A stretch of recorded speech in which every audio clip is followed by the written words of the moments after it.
आप सभी को नमस्कार। आज हम फिर लेकर आए हैं आपके सामने एक और प्रेरक प्रसंग, दान की महिमा। कहा जाता है कि दान की महिमा तभी होती है जब वह निस्वार्थ भाव से किया गया हो। अगर कुछ पाने की लालसा में दान दिया जाए तो वह व्यापार बन जाता है। समझने वाली बात तो यह है कि दान देना उतना जरूरी नहीं होता जितना कि देने का भाव जरूरी होता है। तो आइए श्री पन्नालाल जी के जीवन से संबंधित एक और प्रेरक प्रसंग आज हम सुनते हैं। श्री पन्नालाल जी में दान देने की भावना भी कूट कूट कर भरी हुई थी। श्री पन्नालाल जी ने 7 एकड़ जमीन व 5 लाख रुपए विद्यालय के निर्माण के लिए दिए थे। इसमें सबसे अनोखी बात ये थी कि उन्होंने यह कहा कि उनके परिवार के किसी भी सदस्य का नाम दान के लिए विद्यालय से ना जोड़ा जाए। उनका कहना था कि दान वो होता है जो एक हाथ से दो और दूसरे हाथ को पता भी ना लगे। ऐसी सोच रखने वाले महान व्यक्तित्व के लिए हमारे शब्दकोश में शब्द भी शायद कम पड़ जाएंगे। तो आइए अब हम एक कहानी सुनते हैं जो श्री पन्नालाल जी की दान की भावना को दर्शाती है। कुरुक्षेत्र के युद्ध के बाद 5 पांडव भाइयों ने एक महान दान यज्ञ का आयोजन किया था और गरीबों को बहुत बड़े उपहार दिए। कहा जाता है कि इस तरह का दान दुनिया में पहले कभी नहीं देखा गया था।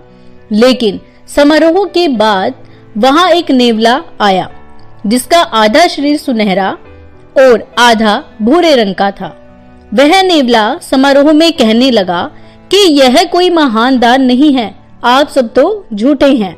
वहां खड़े लोगों ने हैरानी से उसकी तरफ देखा और बोला कि यहाँ पर आए प्रत्येक व्यक्ति को सभी वस्तुएं दी गई, ऐसा महान दान और कहां देखने को मिलेगा। लेकिन नेवला इससे संतुष्ट नहीं हुआ। वह बोला कि एक बार एक छोटा सा गांव था। उसमें एक गरीब ब्राह्मण अपनी पत्नी व 2 बच्चों के साथ रहता था। उपदेश के बदले दिए जाने वाले दान से ही उसका घर चलता था। परंतु एक बार गांव में 3 साल के लिए अकाल पड़ गया। वह उनके लिए जीवन निर्वाह करना मुश्किल हो गया। बड़ी मुश्किल से गरीब ब्राह्मण ने अपने परिवार के लिए कहीं से आटा इकट्ठा किया जिसमें से 4 रोटियां बन पाई। नेवला यह सब कुछ देख रहा था।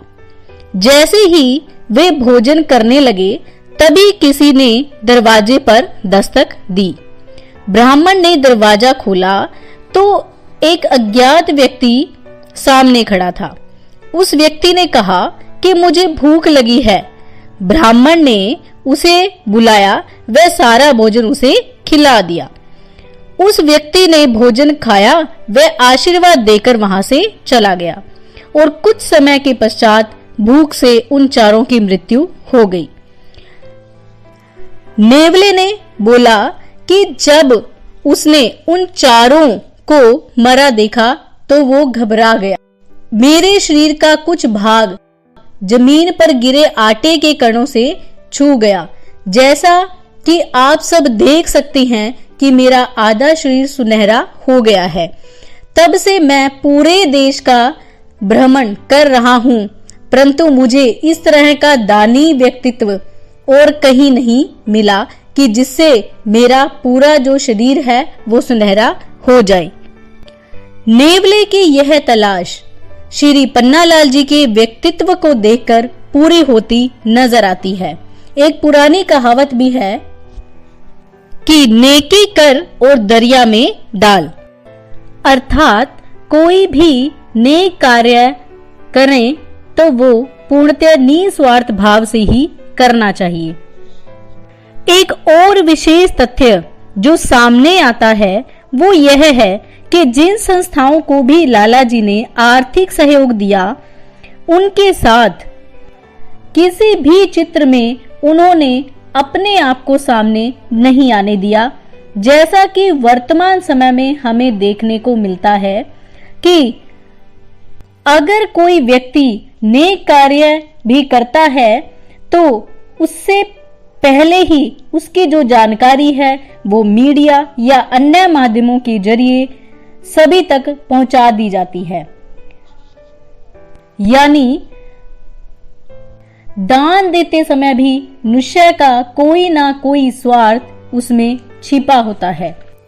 हमें चाहिए कि आने वाली पीढ़ी श्री पन्नालाल जी के व्यक्तित्व से प्रेरित होकर निस्वार्थ दान की भावना अपने जीवन में उतारे। तो आज के प्रेरक प्रसंग पर आपके क्या विचार हैं, हमें कमेंट बॉक्स में जरूर बताएं। वीडियो को ज्यादा से ज्यादा लाइक करें, शेयर करें और जो चैनल पर नए हैं वो चैनल को सब्सक्राइब कर लें और साइड में दिए गए बेल आइकन को आप दबा लें, जिससे आपको आने वाली हर एक वीडियो की नोटिफिकेशन मिलती रहे। तो मिलते हैं अगली वीडियो में एक और प्रेरक प्रसंग के साथ। धन्यवाद।